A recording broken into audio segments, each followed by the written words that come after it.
Assalamualaikum warahmatullahi wabarakatuh. Jumpa lagi dengan saya Tama dalam Ada Apa Gerangan 2. Bagaimana kabar kalian? Semoga selalu diberikan kesehatan dan juga rezeki yang cukup. Kembali di Ada Apa Gerangan 2, di mana di sini saya akan khusus membacakan cerita-cerita mistis bersambung. Dan kita akan lanjutkan saja cerita tentang Mamat dan Gunung Salak. Nah, seperti apa kelanjutannya? Langsung saja. Teman-teman Ada Apa Gerangan, ceritanya mulai dari sini.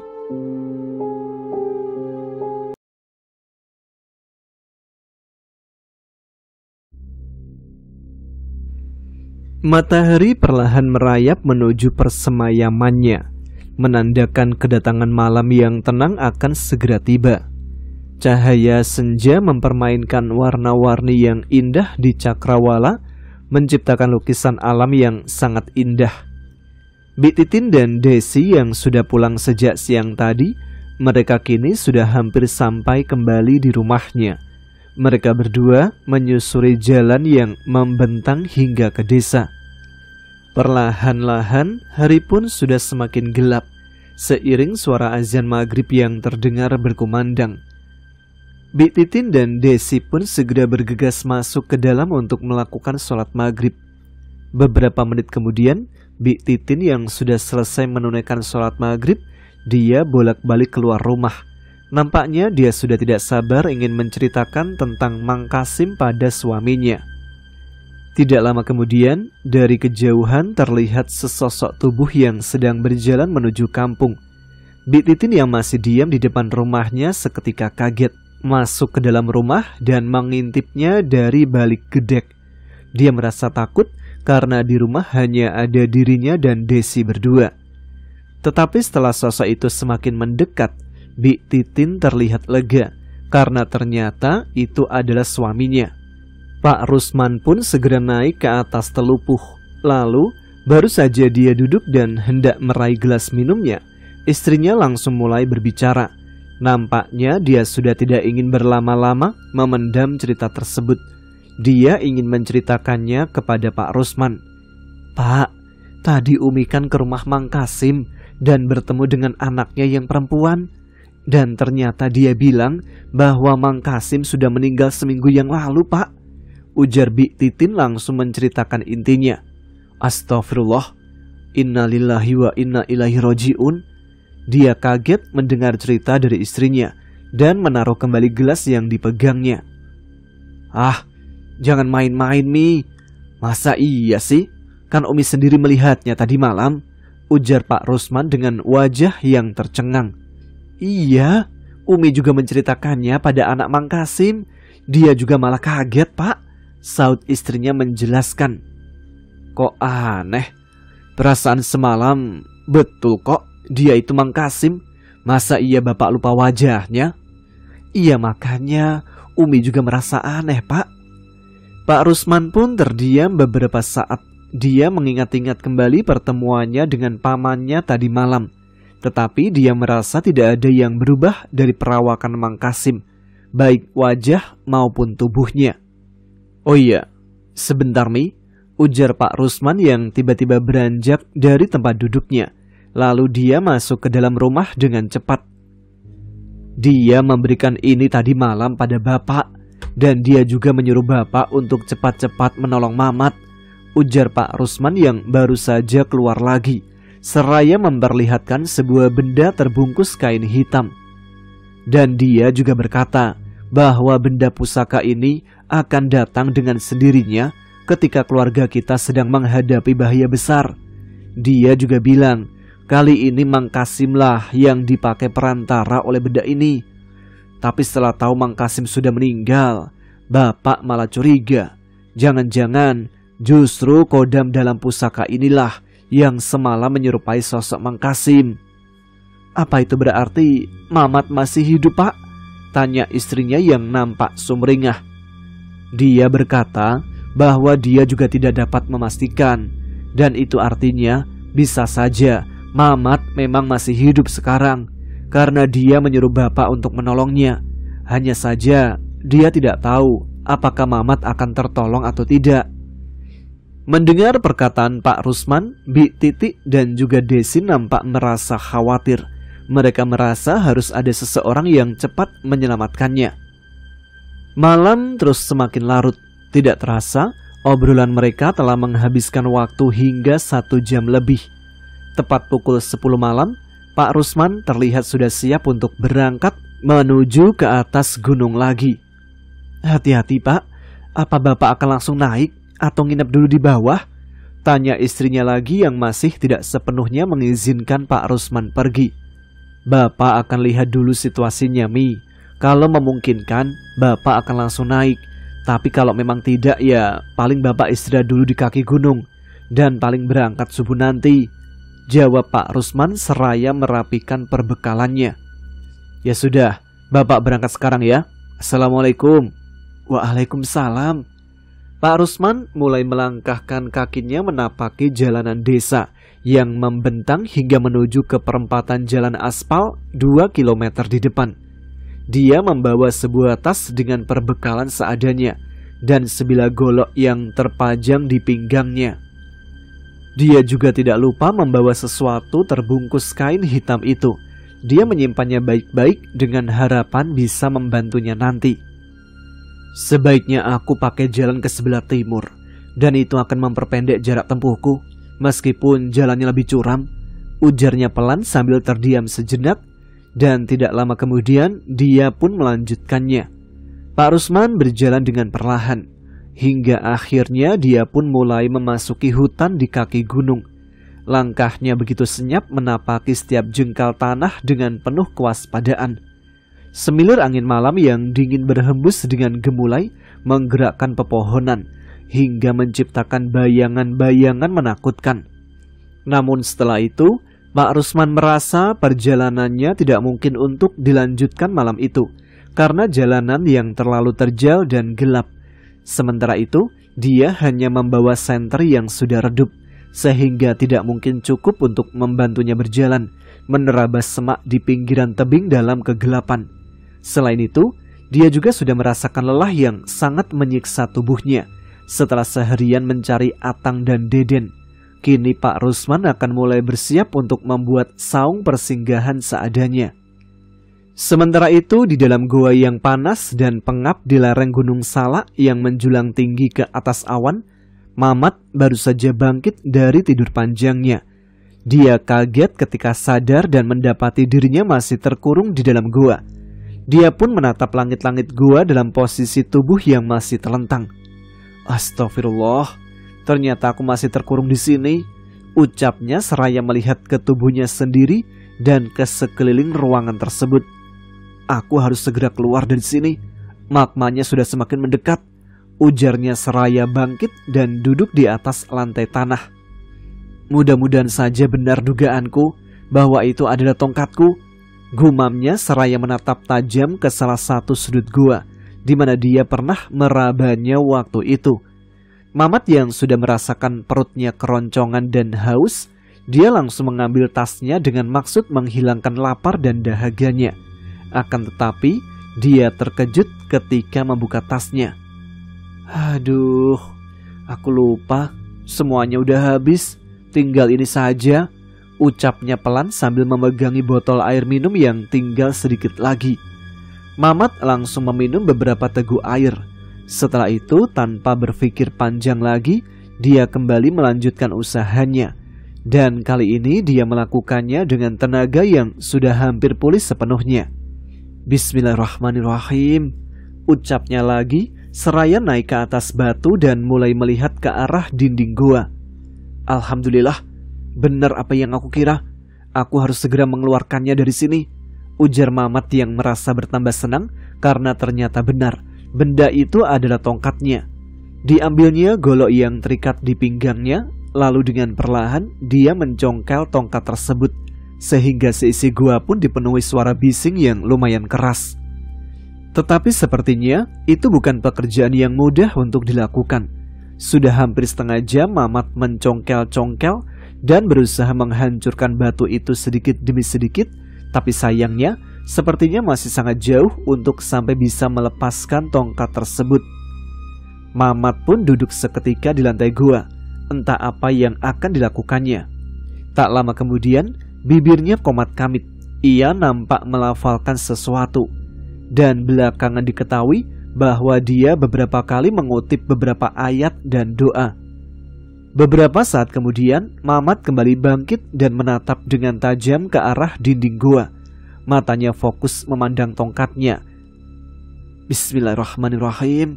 La haula wala quwata illa billah, ucapnya. Dia mencoba menghancurkan dinding gua itu dengan ilmu yang masih tersisa, tanpa bantuan kodam dari kalung yang sudah lenyap dan tongkatnya yang tertimbun kuat. Dia berteriak sambil berlari menerjang dengan kekuatan penuh.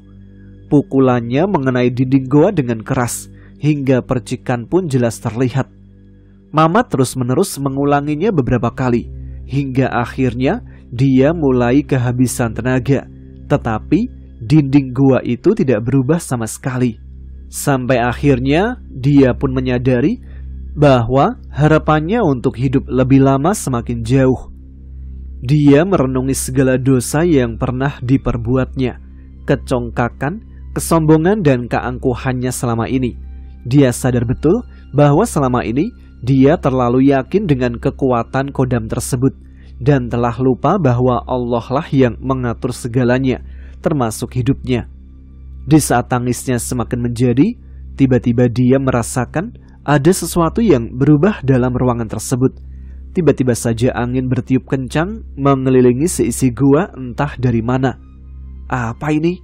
Gumamnya yang terlihat kaget, dan matanya pun memandang liar ke segala arah dengan air mata yang masih belum kering. Dari mana asal angin itu? Ujarnya lagi bertanya-tanya. Berarti masih ada celah di gua ini. Aku harus menemukannya. Ketika Mamat mulai kembali berjalan mencari celah yang membuat angin itu bisa masuk, tiba-tiba angin itu seketika berubah menjadi asap hitam yang pekat. Mamat pun seketika menghentikan langkahnya. Dia mulai mencium gelagat buruk yang akan terjadi sebentar lagi. Dengan posisi tubuh siaga, Mamat mencermati kepulan asap tersebut. Siapa lagi yang datang? Ujarnya pelan. Dia sudah tahu jika asap hitam adalah pertanda kehadiran makhluk lain yang jahat. Tiba-tiba, suara tawa terdengar, menggelegar dan memantul memenuhi isi gua, sehingga membuat pendengarannya mulai terganggu. Dalam suasana perasaan yang kembali panik, Mamat menjadi semakin yakin jika itu adalah jin penguasa gua yang datang kembali. Kurang ajar, aku yakin itu dia. Kenapa dia belum mati? Ujar Mamat sambil menyumbat kedua lubang telinganya. Dia sudah mengira siapa yang baru saja datang. Rupanya kau masih hidup, anak muda. Ujar suara itu yang terus tertawa keras hingga membuat telinga Mamat hampir kehilangan pendengaran. Mamat terlihat kaget. Matanya seketika terbelalak saat menyaksikan kehadiran jin penguasa gua yang sedang berdiri tepat tidak jauh di belakangnya. Dengan sigap dan cepat, dia langsung melompat dan berlari, lalu menghadapkan tubuhnya pada jin tersebut. Sudah kuduga, suaranya masih sangat aku kenal, gumam Mamat dalam kondisi jantung yang berdegup sangat kencang. Kenapa? Apa kau kaget melihatku lagi? Makanya kau jangan sok hebat, anak muda. Ilmumu itu belum seberapa. Dan ternyata kalian semua mudah sekali aku bodohi. Kalian semua sudah tertipu dan masuk perangkapku. Ujar jin penguasa gua itu terlihat sangat senang melihat lawannya yang sudah kehilangan mustika kalungnya. Aku sengaja menjebakmu dan semua kekuatanmu di sini, termasuk semua yang akan membantumu. Dan sekarang aku sudah berhasil melenyapkan semua itu, termasuk kekuatan leluhurmu pada kalung tersebut. Sekarang aku akan sangat mudah melenyapkanmu. Ujar jin itu nampak sudah merasa berhasil menjebak semua kekuatan Mamat dan semua kekuatan yang akan membantunya. Kurang ajar, dasar iblis licik, bentak Mamat yang merasa dipermainkan oleh jin tersebut. Beberapa saat kemudian, Asap hitam kembali mengepul memenuhi isi gua. Dan dengan cepat asap itu berubah wujud menjadi sosok-sosok yang menyeramkan. Mereka adalah para raja jin yang sudah siap melumat tubuh Mamat dan akan menghancurkan gua itu sepenuhnya. Mamat pun kembali terperanjat dan mulai semakin yakin bahwa hidupnya akan segera berakhir. Kini hanya satu-satunya yang masih membuatnya yakin dan berharap adalah pertolongan dari Allah yang sangat dia yakini. Dan tiba-tiba mereka langsung mengepungnya dari berbagai penjuru. Mamat pun telah siap untuk berjuang mempertahankan nyawanya untuk terakhir kali. Aku tidak akan pernah menyerah pada iblis-iblis laknat itu. Meskipun harus mati, tapi setidaknya aku bukan pecundang, gumamnya yang sudah pasrah kepada usaha terakhirnya. Iblis-iblis itu pun mulai melancarkan serangannya dari berbagai arah. Mamat melompat ke sana kemari, mencoba terus menghindari serangan demi serangan yang menyasar tubuhnya. Sejauh ini, Mamat masih bisa mengimbanginya, meskipun dia tidak akan mampu untuk balik menyerang. Jadi yang kini bisa dia lakukan hanya terus menghindar. Namun karena terus-menerus dia dihantam oleh komplotan jin itu, sehingga perlahan tenaganya pun terus terkuras, sehingga Mamat terlihat mulai kelelahan. Wajahnya nampak mengkilap seiring keringat yang bercucuran memenuhi wajahnya. Pergerakannya pun sudah terlihat mulai melambat. Hingga akhirnya tiba-tiba satu pukulan dari iblis itu mendarat di tubuhnya. Mamat berteriak mengerang kesakitan ketika tubuhnya terdorong keras ke belakang, hampir menyentuh dinding goa. Darah segar pun langsung nampak keluar dari sudut bibirnya. Dengan cepat Mamat mengusap dengan tangannya, dan dia kembali memposisikan diri dalam keadaan siaga. Untung saja pukulan tersebut tidak sampai membuat Mamat terjatuh. Dia masih tetap berusaha untuk berdiri, meskipun kedua kakinya nampak jelas bergetar dengan hebat. Sepertinya aku harus melawan, agar mereka tidak terus-menerus fokus mempermainkanku, gumamnya yang menyadari jika dia terus menghindar, maka itu tidak akan merubah apa-apa, hanya akan menghambat kematiannya saja. Mamat dengan cepat melakukan serangan mendadak yang mendahului serangan berikutnya dari mereka. Dia melompat setinggi mungkin sehingga posisinya tepat berada di atas kepala jin penguasa goa. Dan dengan tenaga penuh, Mamat melepaskan serangannya dengan mengincar kepala jin tersebut. Dan beberapa saat kemudian, Mamat melepaskan tendangan 4 kali beruntun yang tepat menerjang jin penguasa goa itu secara membabi buta, hingga membuat jin itu tersungkur tidak mampu menghindarinya. Para raja jin itu tidak tinggal diam. Mereka dengan segera mengejar Mamat kembali, hingga membuat musuhnya terpontang-panting hingga kelelahan. Sepertinya akan sulit mengalahkan mereka sekaligus, gumam Mamat sambil berpikir keras bagaimana caranya bisa mengalahkan komplotan jin tersebut. Dia tidak berhenti melompat dan menghindar seiring serangan mereka yang semakin gencar kepadanya, sehingga membuat Mamat kesulitan berpikir untuk mencari akal. Dan di saat dia mencoba mengkonsentrasikan pikirannya untuk mencari siasat, tiba-tiba 2 pukulan keras berhasil mengenainya, sehingga dia pun terpental jauh dan mendarat di dinding goa. Melihat kondisi lawannya yang sudah tak berdaya, komplotan jin itu berniat akan langsung menghabisinya. Mereka pun dengan cepat melayang mendekati tubuh Mamat yang masih terkapar. "Tunggu, biarkan dia bangun. Aku masih ingin bermain dengannya," ujar jin penguasa goa yang nampak tidak ingin melihat Mamat terbunuh begitu saja. Mereka pun hanya berdiam diri mengelilingi tubuh yang terkulai lemas.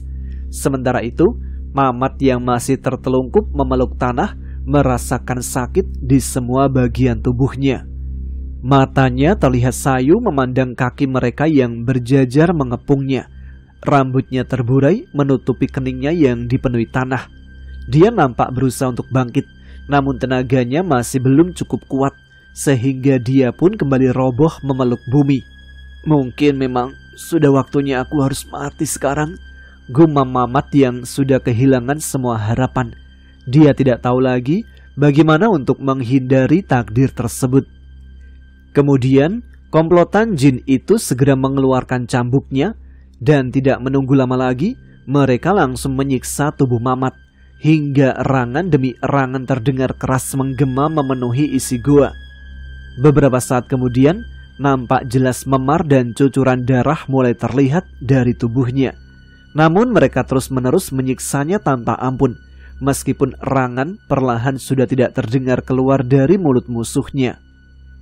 Tidak terasa, hari kini sudah semakin terang.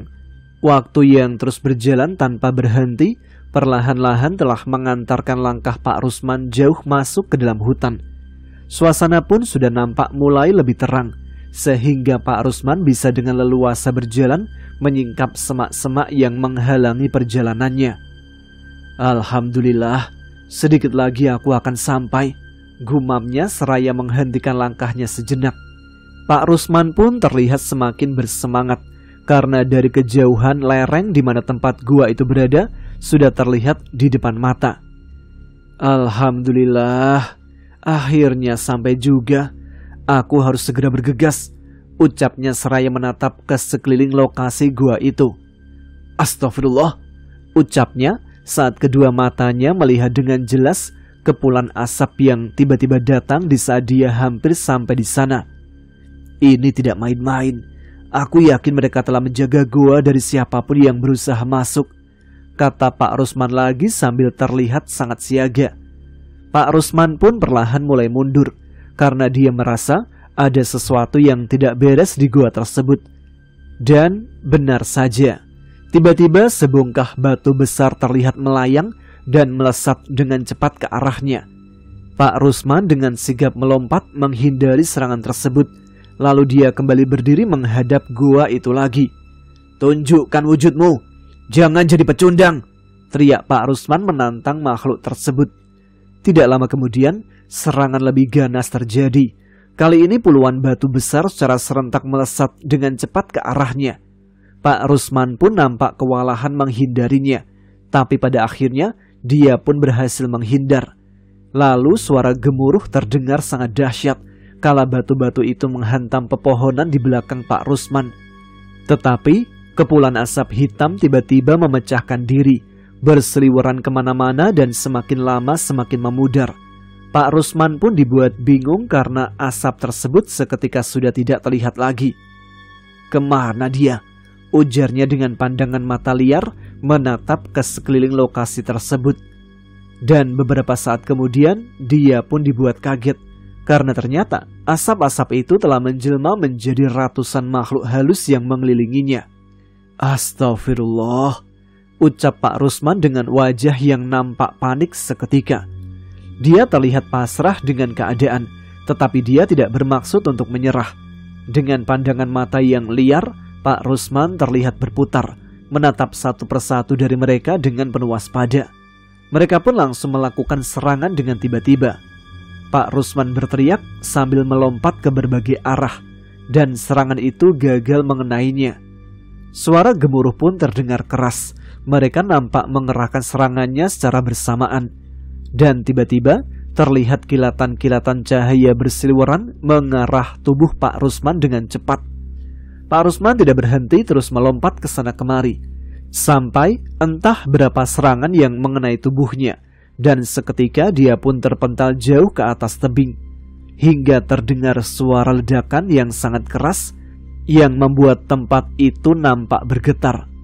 Tubuh Pak Rusman terjatuh mendarat di atas semak-semak, menghilang di tengah-tengah kepulan debu yang terlihat putih menyelimuti dinding gua. Namun ketika tubuh Pak Rusman terjatuh, dia tidak merasakan apapun, seolah ada kekuatan yang melindunginya. Kemudian Pak Rusman nampak mulai bergerak kembali. Dia duduk dan meraba-raba tubuhnya. Loh, aneh, apa mungkin benda itu? Gumam Pak Rusman yang seketika teringat dengan sesuatu yang diberikan oleh Mang Kasim. Dia pun dengan terburu-buru merogoh saku di sabuknya dan mengeluarkan benda tersebut dengan tergesa. Lalu Pak Rusman segera membukanya dan seketika dia dibuat terkejut. Astagfirullah, apa ini? Gumamnya pelan dengan wajah yang kaget saat mengetahui isi dari bungkusan kain hitam itu. Ternyata itu adalah sebuah keris kecil dengan warna hijau yang bercahaya terang. Pak Rusman pun terlihat mengerutkan keningnya, karena sebelumnya memang pernah melihat pusaka tersebut. Pak Rusman langsung berdiri dari duduknya. Lalu dia mencoba membuka keris kecil itu dengan harapan ada sesuatu yang akan terjadi. Bismillahirrahmanirrahim, ucapnya sambil menarik keris itu dengan perlahan.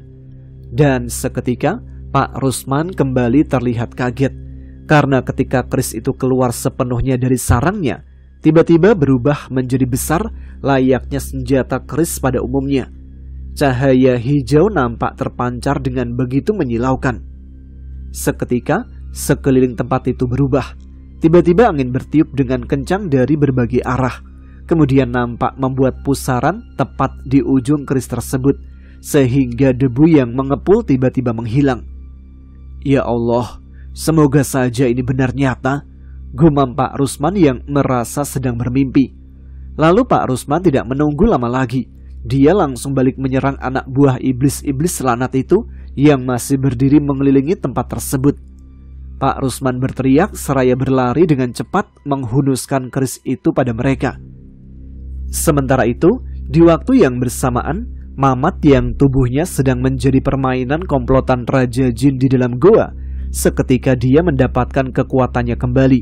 Tiba-tiba tongkat itu sudah ada di genggamannya, dan kalung itu pun langsung terlihat kembali melingkar di lehernya.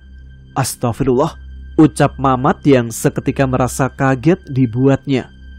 Alhamdulillah ya Allah, akhirnya Engkau kabulkan doa hamba dengan cara yang tidak hamba sangka sama sekali. Gumam Mamat sangat bersyukur. Kurang ajar, apa-apaan ini? Serang dia cepat, teriak jin penguasa goa yang nampak kaget, karena ternyata usahanya melenyapkan kekuatan Mamat tidak berhasil. Seketika gemuruh teriakan pun menggema. Komplotan Raja Jin itu menyerang Mamat dengan sekuat tenaga secara bersamaan. Dan seketika ledakan demi ledakan terdengar bergemuruh memenuhi seisi gua. Seiring dengan itu, debu berterbangan mengepul di udara. Percikan cahaya pun nampak berkilauan bagikan petir yang menyambar. Di saat suasana dalam gua kembali perlahan mulai terang, debu-debu yang berterbangan pun mulai kembali berjatuhan ke lantai gua. Dan terlihatlah sosok anak muda yang masih berdiri dengan kokoh, memegang tongkatnya dengan wajah yang menunduk. Kemudian, dia mulai mengangkat wajahnya, menatap semua jin itu dengan tatapan penuh amarah. Seketika, komplotan Raja Jin itu pun terlihat kaget, karena serangan yang mereka lancarkan dengan membabi buta itu tidak satupun yang dapat menyentuh tubuh Mamat. Kurang ajar, rupanya kekuatannya telah kembali. Dan tidak lama kemudian, Mamat nampak mengangguk-anggukkan kepalanya, dibarengi dengan tatapan mata yang tajam di atas wajah bengisnya, dan tiba-tiba nafasnya pun terdengar keras memburu. La ilaha illallah, la ilaha illallah, la ilaha illallah, la ilaha illallah. Dia pun langsung dengan begitu cepat melompat menerjang dinding-dinding goa dengan kedua kakinya. Tubuh Mamat langsung melesat mengarah pada komplotan jin tersebut. Dan seketika itu pula, cahaya putih yang sangat cepat bagaikan kilatan petir dibarengi angin yang bertiup sangat kencang menerjang tubuh mereka tanpa ampun. Erangan pun terdengar keras disertai suara benturan-benturan yang keras menggetarkan dinding goa. Seketika seisi goa pun kembali gelap dipenuhi oleh debu yang berterbangan. Mamat nampak sudah kembali berdiri di tengah-tengah kepulan asap itu, dengan tongkat yang digenggamnya berdiri di hadapannya. Setelah kepulan debu itu mulai kembali berjatuhan, terlihat tubuh-tubuh yang bergelimpangan sudah tidak berdaya lagi. Iblis-iblis itu merangkak ke sana kemari mencari perlindungan, dengan wajah yang terlihat panik ketakutan. Mamat pun seolah tidak terpengaruh dengan wajah mereka yang memelas, memohon belas kasihan. Lalu dia langsung lepaskan serangannya kembali. Seketika Mamat memutar tongkatnya. Allahu Akbar! Teriaknya lagi dengan sangat keras. Kemudian dihempaskannya kembali serangan itu pada tubuh-tubuh jin tersebut, sehingga melesatlah sebuah kilatan yang disertai angin berputar-putar. sehingga mereka pun jatuh semuanya ke jurang magma yang merah meletup-letup. Di saat malam sudah hampir tiba, Pak Rusman masih bertarung dengan sengit melawan ratusan jin penghuni gunung. Mereka tidak mau jika sampai terusir kembali dari gua tersebut, sehingga mereka pun menghimpun kekuatan dari jin dari tempat lain. Kilatan cahaya bersiweran di mana-mana, seiring dengan dentuman demi dentuman yang menggetarkan seisi hutan, sehingga suasana pun menjadi gemuruh bagaikan badai petir di malam hari. Tetapi bersamaan dengan semakin gelapnya suasana hutan, jin itu pun terus berdatangan dari segala penjuru. Nampaknya anak buah semua raja jin tengah berkumpul di sana. Kurang ajar, mereka tidak ada habisnya, gumam Pak Rusman yang tidak pernah berhenti bergerak, menghindar dan menyerang. Dari kejauhan, terlihat sesosok berpakaian putih nampak melesat menuju kegaduhan. Ternyata itu Nimas yang datang karena mendengar suara bising di sekitar gua. Aku harus membantunya, ujar sosok perempuan itu sembari melayang dan mulai menghajar anak buah jin itu satu persatu. Walau tidak terlalu kuat, namun Nimas percaya usahanya untuk membantu Pak Rusman tidak akan sia-sia. Mereka pun terus bertempur dengan segenap kekuatannya. Tetapi nampaknya pertempuran tersebut tidak akan dimenangkan oleh pihak manapun, karena Pak Rusman dan Nimas nampak kesulitan membunuh satu persatu dari mereka.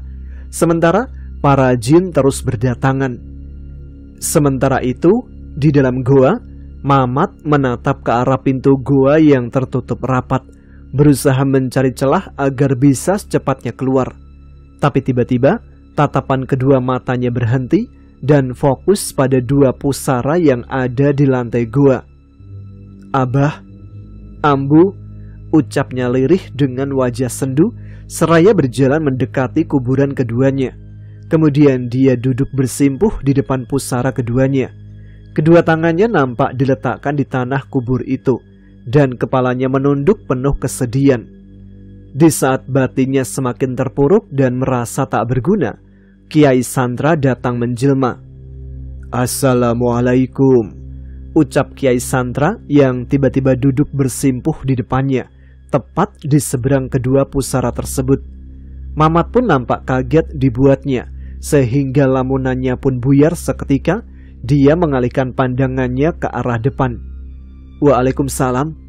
Siapa kau sebenarnya?" tanya Mamat yang memang tidak pernah tahu siapa sebenarnya sosok yang pernah dikurung bersama bapaknya itu. "Maaf, aku mengagetkan Tuan. Namaku Kiai Sandra. Aku adalah kodam dari tongkat yang Tuan pegang," jawab Kiai Sandra memperkenalkan diri. Mamat pun terlihat menganggukkan kepalanya. Dia mulai paham kemana menghilangnya sosok tersebut waktu itu ketika pertarungan sengit di dalam goa. "Maaf Tuan, sebaiknya cepat keluar dari sini sebelum goa ini terendam," ujar Kiai Sandra mengingatkan tuannya. Mamat pun seketika kembali teringat akan hal itu. Dengan cepat dia menoleh ke arah letupan magma yang terus semakin menyebar. Mamat langsung berdiri dan kembali berjalan menjauh dari dinding goa. Dia berbalik dan melihat dengan serius ke setiap celah di dinding tersebut. "Sekarang aku harus berusaha keluar dari sini," dia berteriak seraya mengarahkan tendangan yang kuat pada salah satu titik di sudut gua itu. Dan ternyata gua tersebut masih sangat kokoh. Hanya sedikit getaran saja yang terjadi saat tendangan Mamat menerjangnya. "Sepertinya aku harus menggunakan semua kekuatanku. Bismillahirrahmanirrahim," ucapnya seraya memejamkan kedua matanya, dilanjut membaca doa.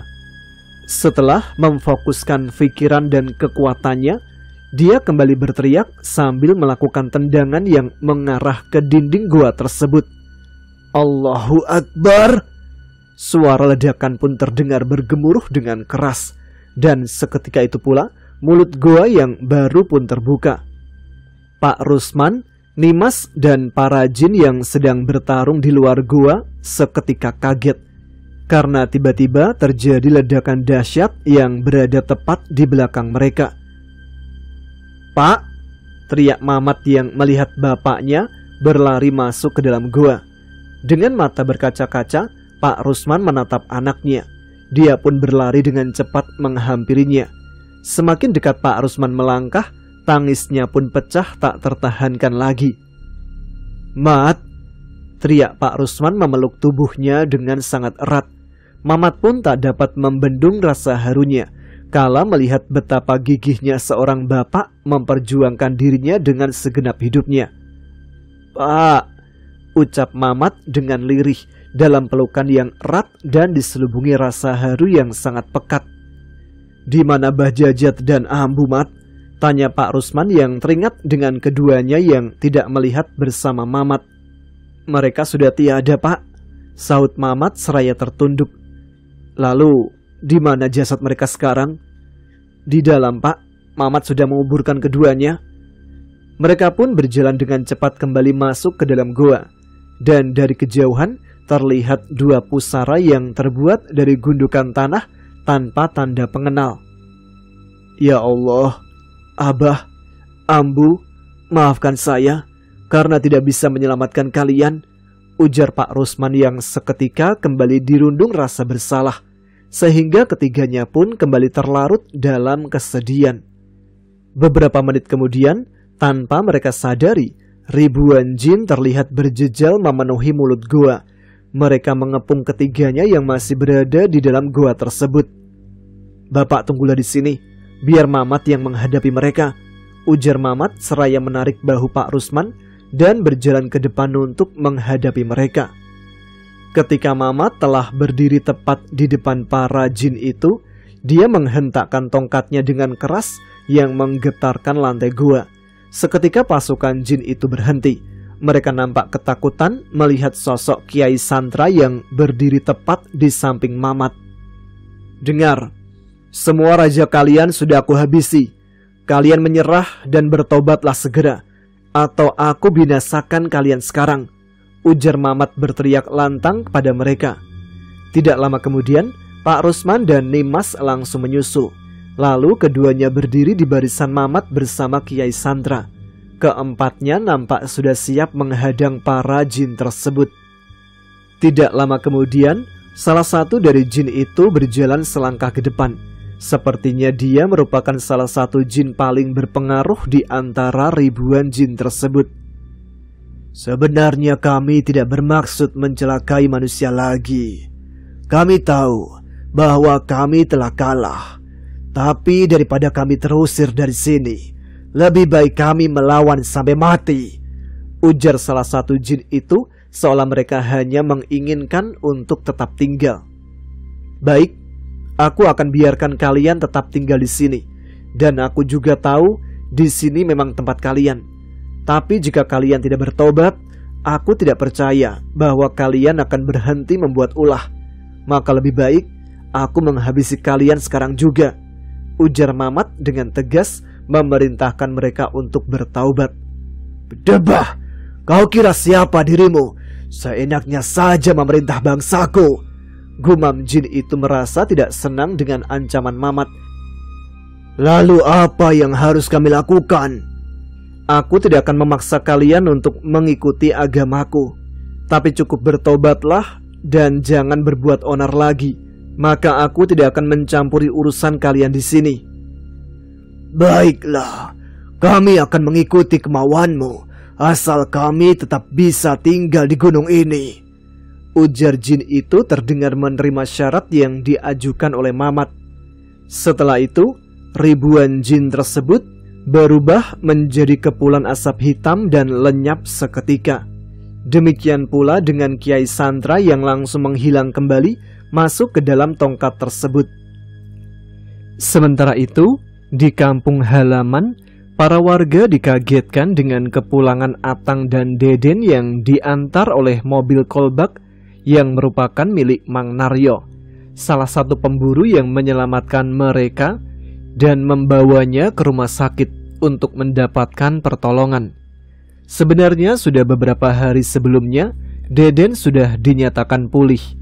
Namun Atang bersikukuh tidak mau pulang kalau tidak bersama sahabatnya, Mamat. Namun setelah diberikan pengertian oleh Mang Naryo, Deden dan Atang pun mau pulang untuk mengabarkan kondisinya sehingga tidak membuat panik keluarga. Kepulangan mereka berdua tentu disambut gembira oleh Pak Tatang dan Pak Manta yang merupakan ayah dari mereka berdua, walaupun sempat mendapatkan cemoohan dari warga karena sempat berpikiran buruk kepada Pak Rusman, bahkan menghasut para warga untuk membenci dan menyalahkan Pak Rusman atas hilangnya Atang dan Deden. Padahal perginya mereka berdua adalah inisiatif mereka sendiri karena rasa kesetia kawanan kepada sahabat mereka. Hari berikutnya, Pak Rusman dan Mamat berhasil sampai di pos pendakian.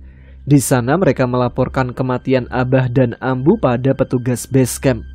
Kemudian meneruskannya pada tetua kampung sehingga dapat mengabarkan pada sanak dan keluarga. Sore itu juga, setelah mengurus informasi tentang Mbah Jajat dan Ambu, mereka berdua pulang ke rumah dengan diantar oleh petugas jaga.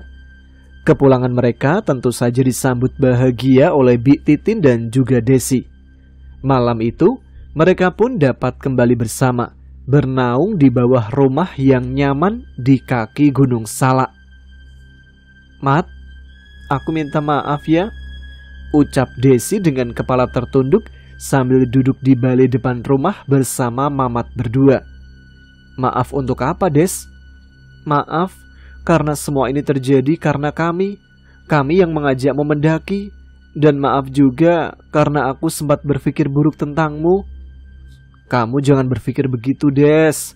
Semua adalah takdir dari Yang Maha Kuasa. Tapi emangnya kamu berpikir buruk apa tentang aku?" "Aku berpikir kamu sengaja meninggalkan aku dan Ari di lembah waktu itu." "Kamu ini, Des, mana bisa aku meninggalkanmu?" "Hah? Maksudnya, Mat?" Maksudnya waktu itu mana mungkin aku meninggalkan kalian. Kalau sekarang, apa kau akan meninggalkanku?" "Iya, tentu aja. Kecuali apa?" "Kecuali kamu jadi istriku," ucap Mamat spontan membuat Desi tersipu malam itu. Istra istri, kerja dulu yang bener. Mau kamu kasih makan apa dia, Mat? Belalang goreng tiap hari?" Tiba-tiba Deden dan Atang datang menyambar perkataan Mamat dan menggagalkan waktu romantis mereka berdua.